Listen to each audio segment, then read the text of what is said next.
기독교 절기에서 아주 중요한 절기를 우리는 대림절이라고 말합니다. 이제 12월 첫째 주부터 시작되거나 또는 교회력에 따라서는 11월 말쯤부터 시작합니다만은 이 대림절이라고 하는 말은 다시 오시는 그리스도에 대한 기다림의 절기입니다. 예수님께서 두 번 오셨습니다. 한 번은 크리스마스로 오셨고 두 번째는 장차 마지막 새하늘과 새 땅의 주님으로 마지막 오실 겁니다. 두 번 오십니다. 그러나 오시는 분은 한 분입니다. 우리 성경 공부 시간에 열을 올리면서 종말론 공부도 이 오시는 주님이 어떤 분인가 진짜 알아야 우리가 이 마지막 때 이 대림절에 오시는 주님에 대한 축복을 그 복된 말씀을 깨달을 수 있잖아요. 그러기 위해서 우리가 좀 영적 성장을 좀 제대로 해야 됩니다. 교회 신앙생활 하면서 어차피 믿는데 똑같은 시간을 할애해서 믿는데 좀 알아보자. 나도 좀 영적으로 좀 성장을 해보자. 그런 절기가 다시 말하면 대림의 절기입니다. 예수님이 누군가? 영적 성장의 길이라고 하는 책에 보니까 그런 이야기를 해요. 학생 시절에 달리기, 마라톤 했던 이야기를 하면 예를 들면서 이 기독교 신앙의 영적 성장은 마지막 스퍼트가 중요한 거다. 마지막 스퍼트가.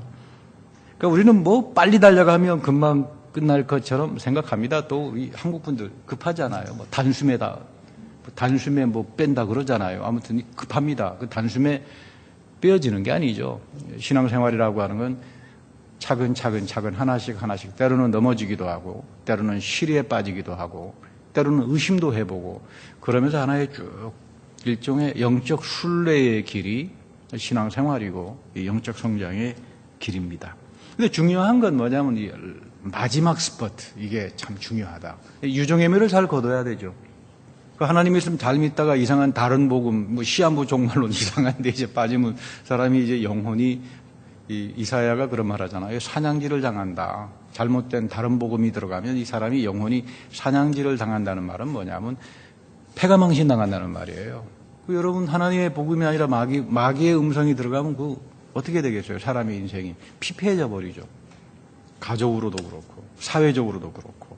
지난번 한국에 갔더니 그 TV에서 빙상 올림픽 하는 경기를 보았는데요. 러시아 선수하고 한국 선수가 마카마카합니다. 그래서 저는 한국 선수를 이제 마음속으로 응원을 하는데 이 러시아 선수가 마지막 스퍼트에서 0. 몇 초로 이렇게 이깁니다. 역시 러시아 선수가 노련하긴 하구나. 워낙 그 동네는 추운 겨울이 많으니까. 그런데 저를 깜짝 놀라게 한 것은 이 러시아 선수가 한국 사람이에요. 그래서 저 사람이 왜 저렇게 러시아 선수 마크를 가지고 뛰냐 그랬더니 귀화해버렸대요. 러시아 시민권 가지고. 영구 귀화. 저렇게 훌륭한 선수를 어떻게 러시아 귀화시키도록 했냐 그랬더니 빙상협의회 사람들이 자기 말 잘 안 듣는다고 시기 질투로 그렇게 해서 러시아 가까운 사람이 한국을 떠나버렸습니다. 많은 생각을 했습니다. 왜 우리 안에는 시기와 질투가 있는 걸까? 사람이 그럴 수밖에 없겠죠. 사람이 그럴 수밖에 없겠는데 이 성령이 내 안에 우리 교회 안에 거하기 시작하면 하나님의 영광의 빛이 말씀이 우리들의 삶을 지배하고 서로 소통시키기 시작하면 이런 시기나 잘못된 생각이나 이런 게 이제 물러가게 됩니다. 우리 사도 바울 선생도 그런 말 하잖아요. 날마다 죽는다. 우리 교회 생활 안에서도 이런 잘못된 생각들, 시기, 괜히 사람 오해해서 하는 말. 우리 흔히 그런 말 뒷담화라고 그러니까 뒤에서 하는 말, 뒷담화. 이런 것들 이제 다 날마다 죽게 됩니다. 여기서부터의 자유, 이런 편견, 시기, 질투로부터의 자유가 여러분 구원입니다. 구원이라고 하는 말은 여러분 우리가 어렵게 생각할 것 없습니다. 구원은 현실이에요. 과거에 하나님께서 우리를 십자가를 통해서 구원의 은혜를 베풀어 줬으면 그거 가지고 믿음을 가지고 누리고 사는 구원을 누리고 사는 게 구원이죠. 그리고 마지막 때 우리는 영원한 복음 새하늘과 새 땅의 최종의 안식에 그 은혜에 이제 참가할 겁니다. 마태복음에 보면 예수님은 하나님의 자녀들에게도 또한 세상 사람들에게도 해를 비춰주신다 이런 말씀이 있잖아요. 하나님은 은혜를 넘치게 해주신다는 말이에요. 넘치게 해주신다. 그런데 하나님이 세상 사람들에게도 해를 비춰준다는 걸 아는 건 누굽니까? 세상 사람들은 모릅니다. 세상 사람들은 하나님이 나에게 해를 비춰주는구나 이렇게 알겠습니까? 몰라요. 뭐 자연과학적으로 해가 뭐 돌아가니까 비춰주는 거겠지. 뭐 자연현상으로 생각하지 하나님이 나에게 해를 비춰준다라고 생각하지는 않을 겁니다. 하나님이 믿지 않은 사람들, 심지어 악한 악당들에게도 해를 비춰주는 걸 아는 사람은 하나님의 은혜 안에서 열린 사람들이에요. 하나님의 자녀들이 그걸 보고 살아가죠. 그렇지 않은가요? 근데 어떤 사람이 예수 잘 믿는 사람이 하나님 이거 불공평하지 않습니까? 악당들하고 안 믿는 사람들은 해가 아니라 날벼락을 쳐야지. 우리에게만 해를 줘야지. 예수 천당 불신 지옥 이래야지. 그 하나님 좀 불공평합니다 하면 하나님께서 할 말이 없을 거예요. 별 희한한 놈 다 있다 그럴 겁니다. 여러분 우리가 복음을 전한다라고 하는 건 이런 자세입니다. 하나님께서 너를 사랑한다. 나를 사랑하셔서 나도 모르게 믿음을 주었고 나도 모르게 이 생명말씀교회를 사랑하게 되었고 그리스도의 몸을 내가 이루어지게 되고 여기를 통해서 말씀을 배우면서 내가 참 복된 삶을 산다. 이런 삶을 내 혼자 살 수 없어서 같이 누리자. 여러분 이게 복음 전파하는 거 아닙니까? 우리가 이런 자세 가져야 됩니다. 이제 예수 천당 불신지옥 조금 좀 말이 좀 셉니다.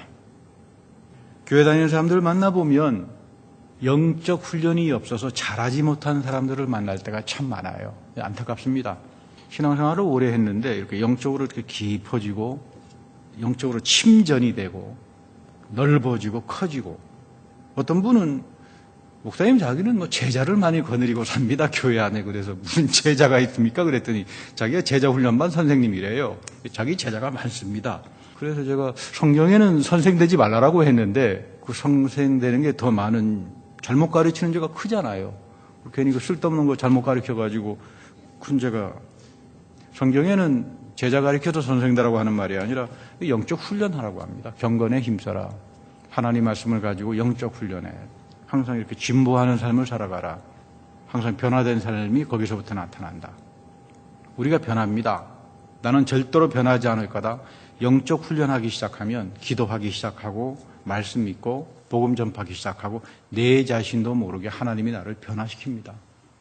여러분들 저하고 지금 3년 반 신앙생활 같이 했는데 제가 많이 변하지 않았나요? 뭐 여러분들 때문에 쏙 썩어서 변한 건 아니고요. 하나님 말씀에서 많이 변했습니다. 근데 여러분들 보니까 여러분들도 보니까 많이 변했어요. 제가 볼 때. 놀랍게 여러분들이 많이 변합니다. 근데 여러분들은 그건 못 느낄 거예요. 근데 제가 보기에는 많이 변화들이 있죠. 하나님께서 이렇게 이끌어 가시는구나. 말씀과 성령으로. 중요합니다. 예수님께서는 보혜사 성령이 오시게 되면 이 성령이 하는 역할이 어떤 건가? 그러니까 하나님이 그리스도의 이름으로 성령을 보냅니다. 굉장히 신비한 표현이에요. 하나님이 그리스도의 이름으로. 여러분 이름이라고 하는 말은 인격이잖아요. 그러니까 우리가 아버지 이름 함부로 어디 가서 말 안 하잖아요. 이름을 멸시했다, 이름을 능욕했다 그러면 그분의 인격을 능욕하는 거잖아요. 그러니까 아버지 이름 함부로 안 하잖아요. 그 성경에도 보면은 하나님의 이름을 함부로 하지 마라. 인격이기 때문에 그래요. 그 이름 속에 하나님의 전부가 들어와 있다 이 말이에요. 그렇기 때문에 함부로 이름 부르지 않았죠. 지금 예수 그리스도의 이름으로 이 말에는 예수 그리스도 안에 나타난 십자가, 부활, 장차 오심과 권세와 모든 능력이 성령 안에 담겨져 있다 그 말이에요.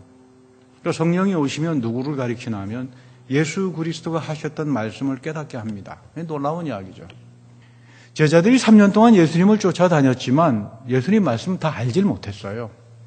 그러니까 성령이 오셔서 예수님의 지상의 사역을 앞으로 교회에서 이어간다 이 말이에요. 오늘 우리 교회에서도 마찬가지입니다. 여러분 성경 공부 백날 해보십시오. 깨닫지 못합니다. 종말론 제가 100번 이야기해도 여러분 모릅니다. 그러나 여러분 안심하세요. 성령이 여러분들에게 오시면 깨닫게 합니다. 할렐루야. 그러니까 많이 들어두세요. 나중에 이제 이게 경험하면서 하나님 말씀에서 요한계시록에서 이 말씀이 바로 이거였구나 깨닫게 한다 이 말이에요. 그러니까 정승훈 목사가 여러분들에게 선생이 아닙니다. 성령이 선생입니다. 저는 심부름하는데 정직하게 심부름해야 되겠다. 이 정도밖에 안 되는 사람이에요. 그러니까 여러분 교회에서 목사는 참 별 볼 일 없는 사람입니다. 여러분들이 대단한 사람들이죠. 그렇잖아요. 여러분들은 하나님께서 더 사랑하잖아요. 목사보다. 목사는 조금 잘못하면 하나님께서 이놈하고 맨날 심판하는데 그렇잖아요. 좀 불공평합니다. 때로는 하나님께서 좀 불공평하다. 목사보다 성도를 더 사랑한다. 좀 불공평하게 느낄 때가 많습니다. 저도 꿈이 평신도로 살았으면 하는데 아마 은퇴하면은 평신도로 살 수 있겠죠. 여러분들하고 함께.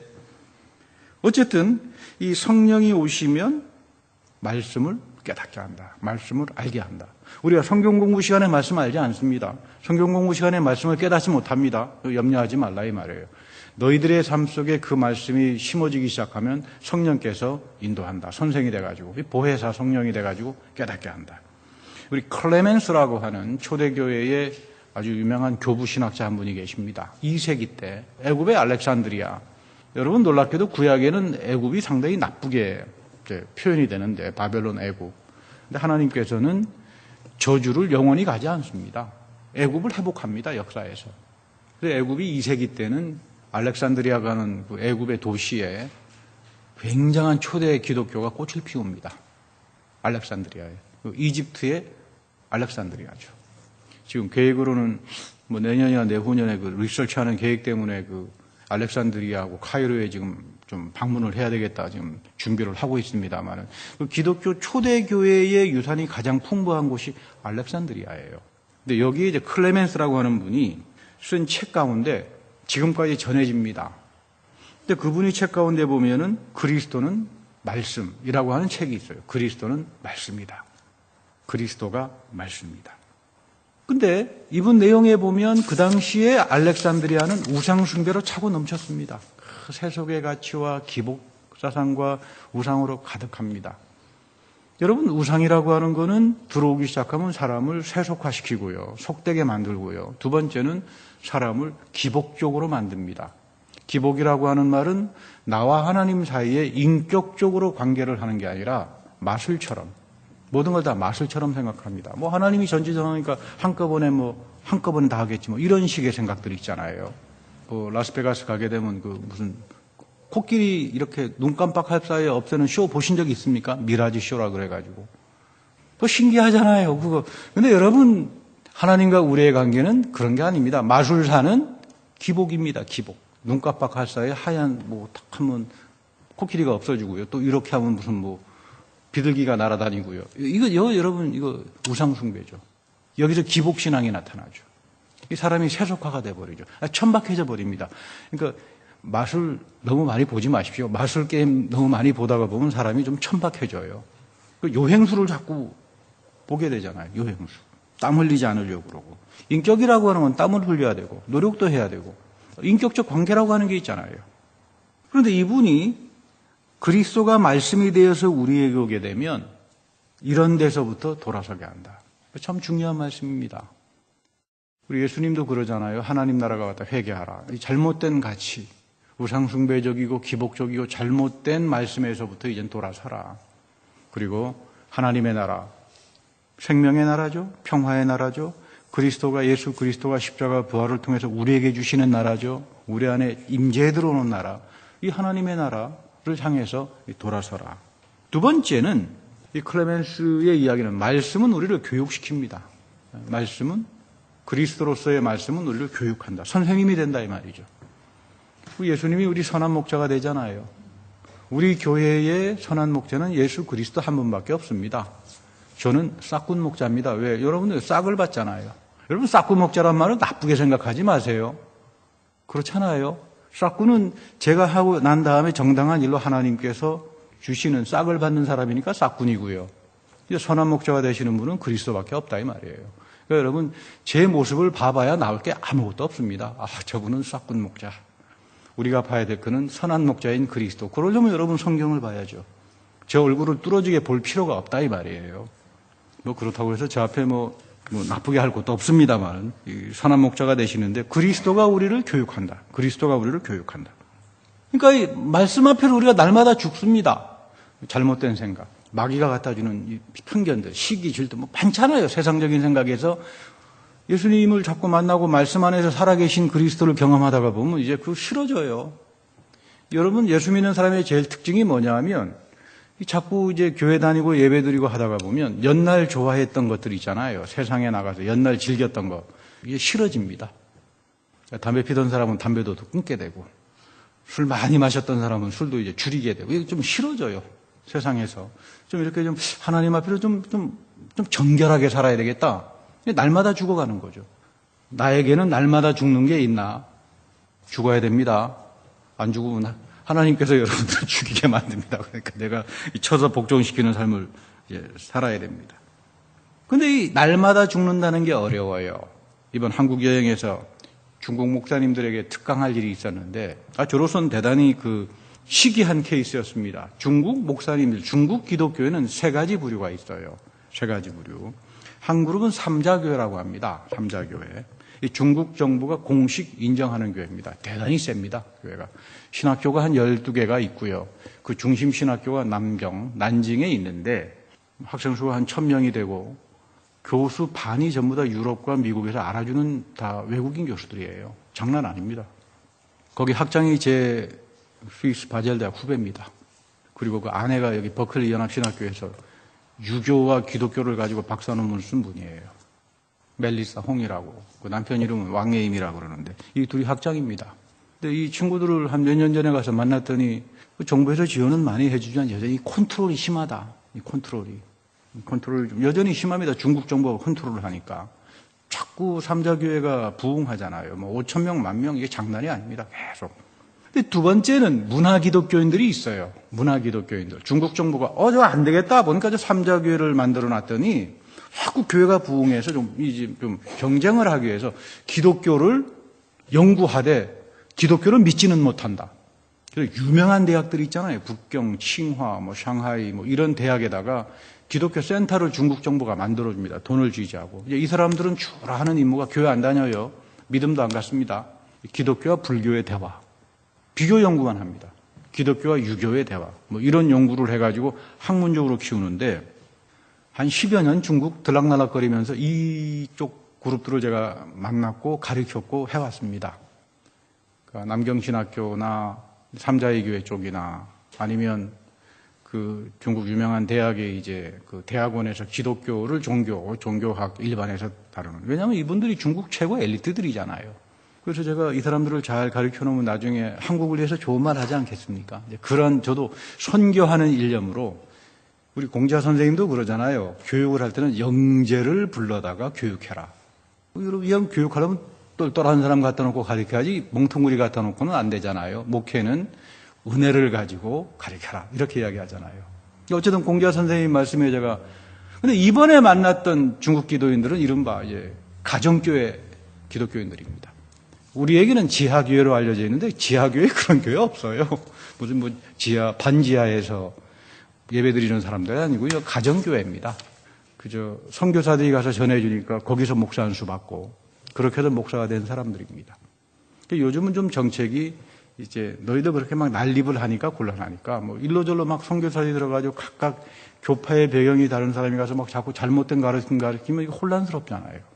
그래서 요즘은 그 삼자교회에 들어와서 같이 사역해라. 그러는데 주로 이 가정교회 목사님들은 조선적이 많아요. 한국말도 잘하고 중국말도 잘하고.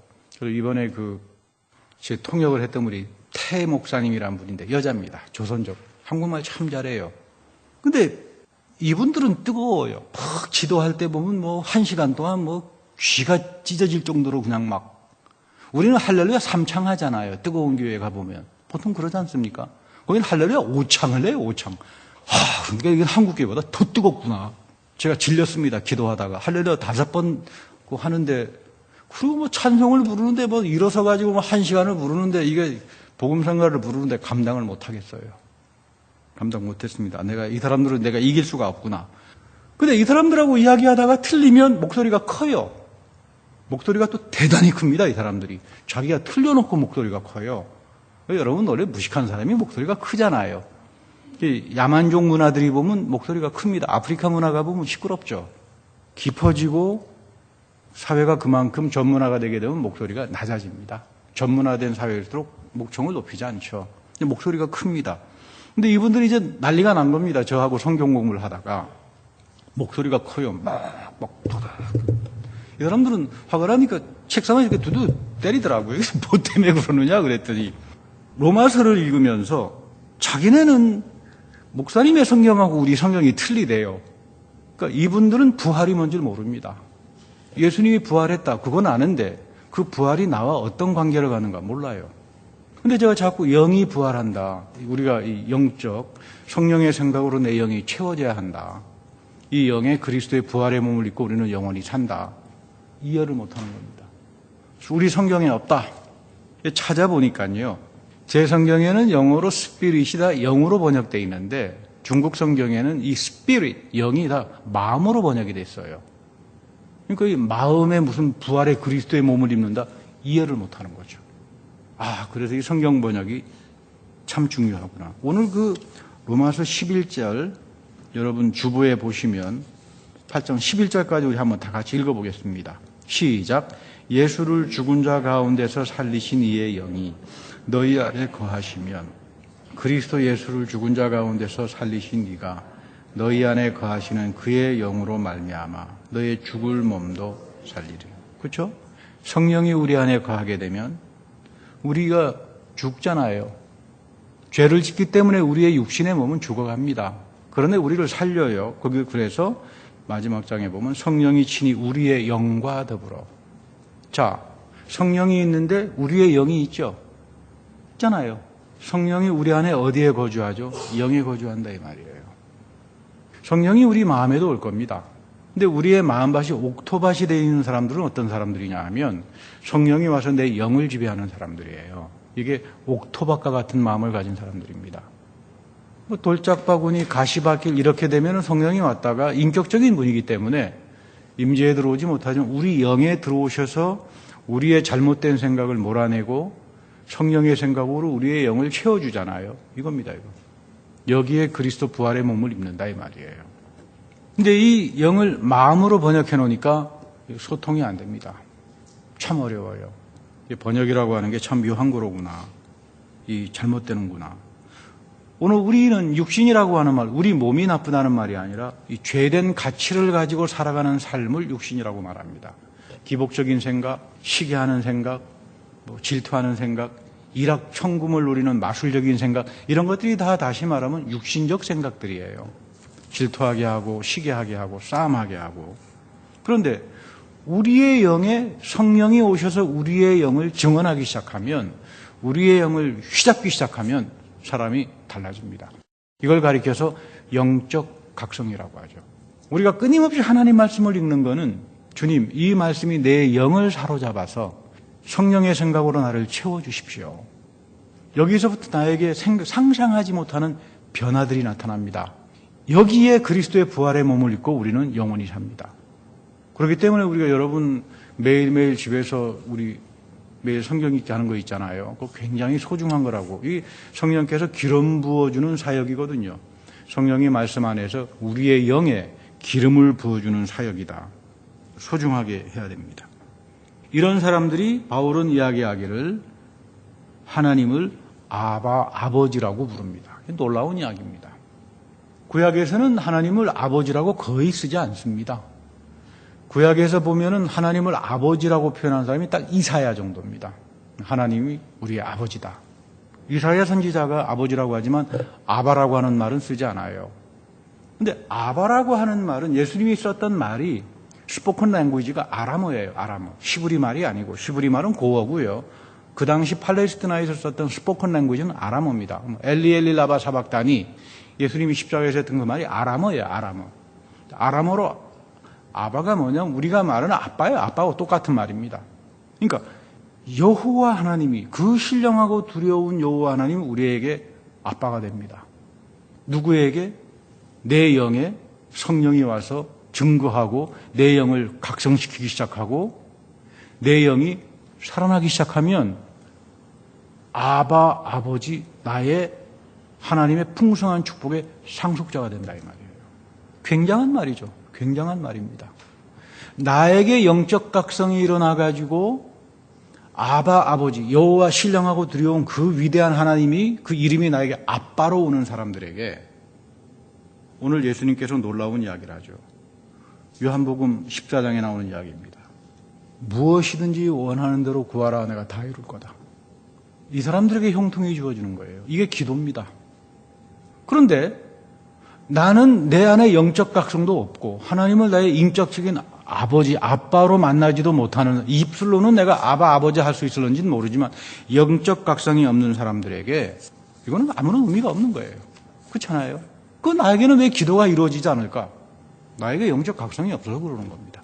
성령의 생각으로 나를 채워주기 시작하고 내가 비로소 하나님을 나의 인격적인 아버지로 고백할 때 뭐가 된다고요? 상속자가 된다 이 말이에요. 그리스도를 통한 하나님의 위대한 축복의 상속이 여러분들에게 이어진다. 이것이 여러분 믿음 생활이고 이것 때문에 교회가 있는 겁니다. 교회는 뭐 하는 곳입니까?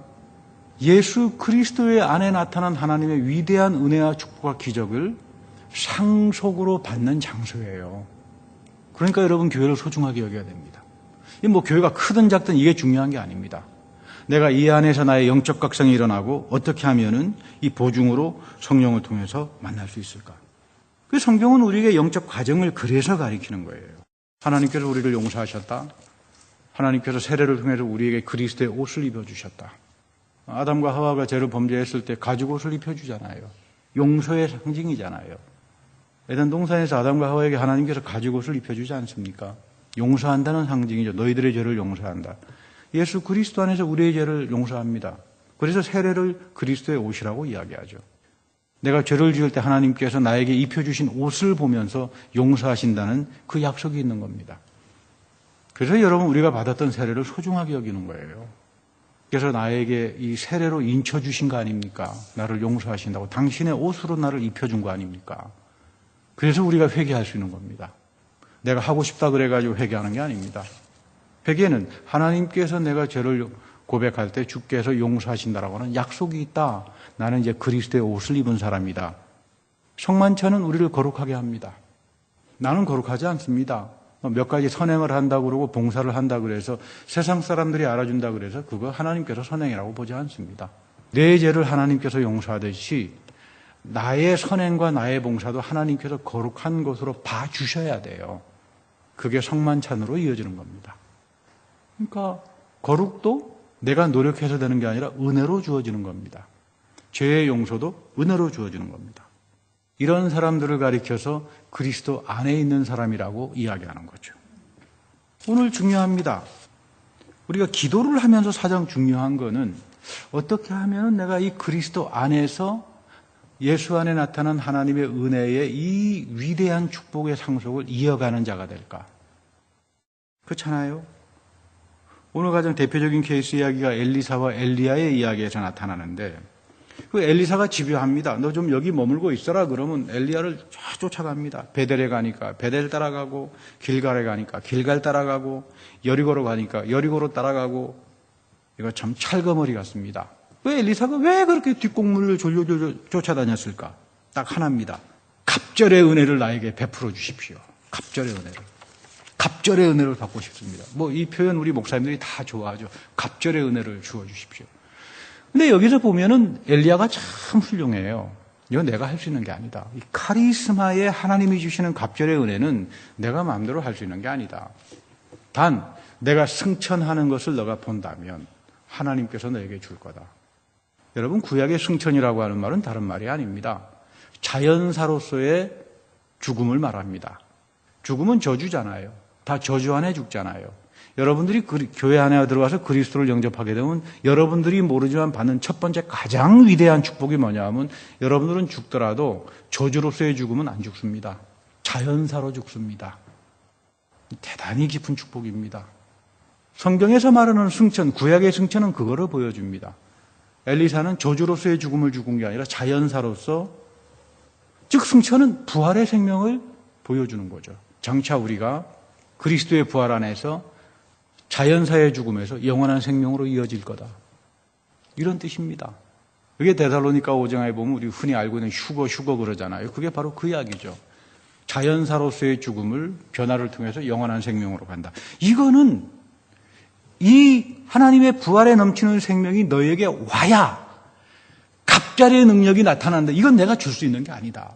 이거 내가 축복 기도해가지고 내가 받을 수 있는 것도 아니고 하나님께서 너를 택해야, 하나님께서 너가 내가 지금 자연사에서 승천해서 영원한 생명으로 가는 걸 보여주셔야, 본다는 게 중요하죠. 직접 봤다 이 말이에요. 하나님의 영광을 보았다. 너가 그 영광이 하나님께서 보여주셔야 너가 구하는 갑절의 은사를 만날 수 있는 거다. 근데 그게 엘리사에게 주어지는 겁니다. 하나님께서 주시지만 성경은 항상 우리에게 사모하라 그래요. 약속입니다.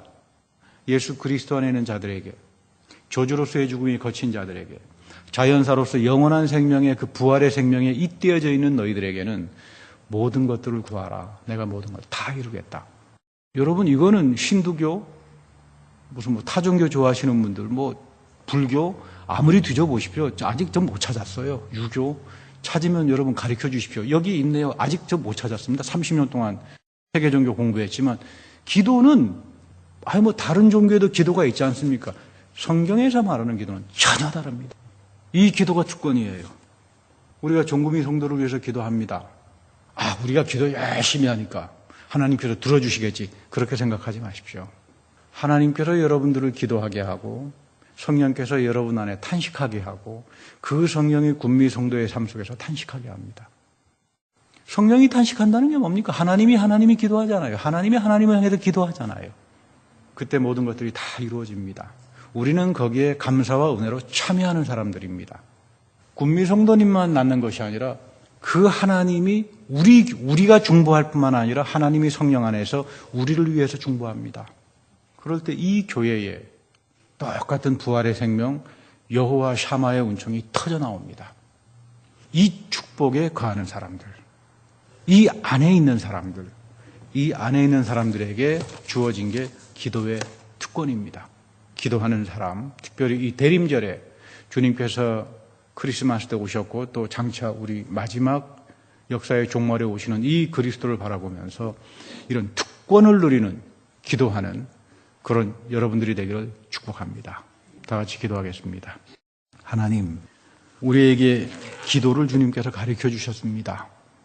우리가 하는 기도는 세상의 종교나 사람들이 생각하는 소원술이나 마술이 아니라 예수 그리스도 안에서 저주로서의 죽음이 거쳐지고 그리스도의 부활에 잇따여 영원한 생명을 살아가는 이 예수 안에 있는 자들에게 주어진 당신의 특권이요 약속이요 이루어 주심을 기억합니다. 우리 모두에게 이 기도의 능력을 허락하여 주시고 우리의 기도 속에서 끊임없이 우리를 위하여 이 교회를 위하여 중보하는 성령의 탄식과 그리스도의 중보를 아울러 깨닫는 우리 모두 귀한 하나님의 상속자들이 될 수 있도록 은혜 베풀어 주옵소서. 우리 구주 예수 그리스도의 이름으로 감사하며 기도드립니다. 아멘.